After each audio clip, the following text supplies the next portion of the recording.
When Team Ninja said that they were going to go into the open world and give their first foray into it, I was excited because if there's one thing we know about Team Ninja's games is that their combat always rocks and it would always be good to see it in an open world. Think what happened with Elden Ring, similar kind of thing. The Souls games had great exploration and combat and we got it in an open world and it was a much better product for it.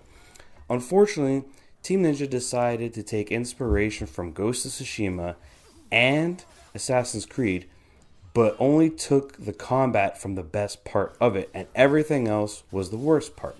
So let's get into it. Kicking things off, we have the visuals of this game. Now, this has been a big thing in social media. A lot of people talked about how the game didn't look very good. I'm here to tell you that they are half right. You see, Rise of the Ronin, from a visual standpoint, is artistically beautiful. They nailed the artistic aspect of this game much in the same way Ghost of Tsushima did. So that's everything from the art style to cutscenes to the action. Everything about it, the music, is on point in terms of an artistic vision standpoint, much in the same way Ghost of Tsushima was. The difference, however, is from a technological standpoint, Rise of the Ronin's visuals are very dated. That's not to say that they're not good. They are dated. When I say dated, think more in lines of how Bloodborne looks today. While the atmosphere of Bloodborne looks amazing, the graphics are definitely old and it shows. And this is the kind of aspect that I look at when I see Rise of the Ronin. Now, I could personally forgive the visuals if it wasn't for the fact that the performance of these graphics modes that they offer you isn't very good. What do I mean by this? Well, I didn't test out the resolution mode, but I did test out the ray tracing mode. And the ray tracing mode is basically irrelevant because there's barely any ray tracing in it. It's almost as if they put that mode there just for the sake of saying, hey, look, we have ray tracing. But it's only on reflections of certain bases of water and not all bases of water. So you're not even really going to notice it. And it's definitely not worth the performance hit. So I primarily played the game in its performance mode, targeting 60 FPS. The problem is, it doesn't hold 60 FPS all the time. As a matter of fact, when you're in the larger cities or surrounded by people, the frame rate noticeably takes a hit. And that in combat, when there's a lot of enemies on screen, it also takes a hit. So in my opinion, I would be able to forgive the visuals if it was a locked 60 FPS. The fact that you have frame drops and pop in and the game looks the way it does, it's what makes it unacceptable, especially since you're charging $70. So all of this is while the game looks beautifully artistically, it doesn't look good technologically, and that was my biggest gripe when it came to the visuals. But I touched on how amazing the combat is. And I'm pleased to say that Rise of the Ronin, to Team Ninja's speciality, combat is knocked it out of the park. You have a variety of weapons, and each weapon has their own styles, multiple styles, and each style can counter a different style, much in the same way Ghost of Tsushima had it, only to a much larger degree. On top of this, you also have a wide variety of different sub-weapons, whether it's a bow and arrow, whether it's a gun, whether it's a rifle, whether it's like a flamethrower. There's a wide variety of weapons and things to choose from, which keeps the combat really, really good. The combat is very, very tight. The combat is very, very responsive. But furthermore, all of these weapons can be upgraded, whether it's through gameplay and proficiency by using the weapon, or by upgrading the weapon, finding the right pieces of materials needed to upgrade the weapon. You can get more styles, more skills, and on top of this, your character themselves has their own skills. And when you combine the skills with the weapon variety, combat is very, very fun, and it's very, very good because there's so many different ways to go about it. If there was one aspect of the combat that was a little lacking is when it came to stealth, because while the game does have a stealth element to it, they don't give you enough tools where you can go to a camp and completely stealth the whole thing. It was very difficult to do that. Oftentimes you would get seen far well in advance before you even had the chance to stealth the whole thing. But I don't knock it too much for that because the core combat and gameplay, absolutely fantastic. Knocked it out of the park here.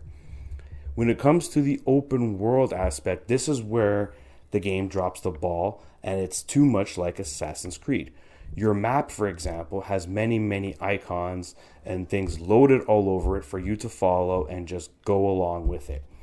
This is something that, in my opinion, is very, very dated. It's very, very 2017. When you look at Elden Ring, which barely uses a map, when you look at Ghost of Tsushima and you have a win mechanic, and now you have the recently released at the same day, Dragon's Dogma 2, having a map full of icons is just, it's a tiresome thing, and there's no real way to turn it off. It's very, very dated by this point, especially when you have to go to a tower to reveal it. It's a dated system that is old. But when you take it and combine it with the fact that the open world is lifeless, I mean lifeless, it doesn't feel alive in comparison to other open world games. And what makes it even worse is that the way Team Ninja went about it is there's a bit of identity crisis here, because the main game and all its submissions take place essentially in an open world. But when you go do the main story quest missions, you get a menu where it says pick your allies, and which can be AI companions, or you can invite other players to your game and play cooperatively and do the mission. But that mission is a very linear mission. It's very interesting how they put their own little linear levels within an open world, and they're basically differentiated on, is it a main story quest mission or is it not? And that's basically how it is. It's a very interesting setup, but at the same time it adds to the dated feel of it, where again, when you play other open world games, it's more seamless. It's one seamless world. It's not broken up into an open world with some levels. So a lot of the open world design is dated, as well as the visuals, and because of this, it makes the game feel stale. As for the narrative storyline, this is again a better for Team Ninja, but not the best. So the narrative story is pretty good. I say pretty good because the voice acting and the writing is hit and miss. It's not necessarily the best, but definitely not the worst. However, what makes the storyline good is that there is branching paths and there is consequences to your actions. So two different people can play this game and get two different outcomes unless be based on the choices they make. It also makes the game more replayable, because after you complete the game one way, you can go back and complete it a whole different way, allowing you to get the different outcomes that you may have missed on. So from a story perspective, the game is quite replayable. The story itself is engaging enough to keep you interested, but at the end of the day, it's nothing special. And that's the biggest issue when it comes to Rise of Ronin. What Team Ninja does great, which is the combat, they did exceptionally well.